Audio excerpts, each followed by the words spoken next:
plateforme d'avis consommateurs. Et le constat est parti du fait qu'on s'est rendu compte qu'il y avait à peu près 13 millions de consommateurs au Sénégal. Et ces consommateurs n'ont aucun espace où ils peuvent donner leur avis, échanger entre eux par rapport à tel ou tel produit. On n'est pas satisfait. Que ce soit des services ou ce soit des produits, on n'est pas satisfait et on ne sait pas à qui se plaindre.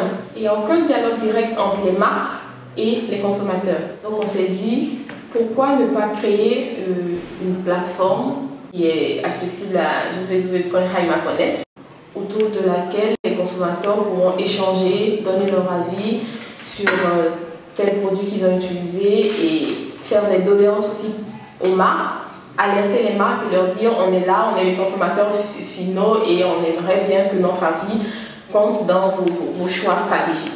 Le consommateur final, lui, il se sent seul. Et l'idée, c'est de créer justement une communauté de tous ces consommateurs-là pour dire, voilà, nous, on a notre mot à dire, on veut que notre voix compte. Aujourd'hui, on sera 100, demain, on sera 500, après, on sera 1000, et voilà.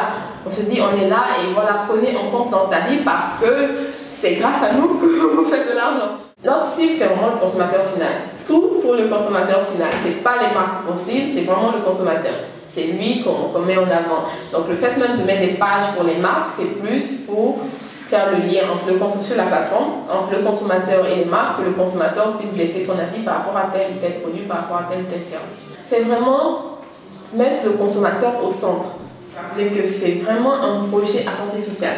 C'est, voilà, il y a un problème et on aimerait apporter notre contribution avec ce que nous savons faire. On pense à mettre en place un business model pour dire comment est-ce qu'on peut rentabiliser ça.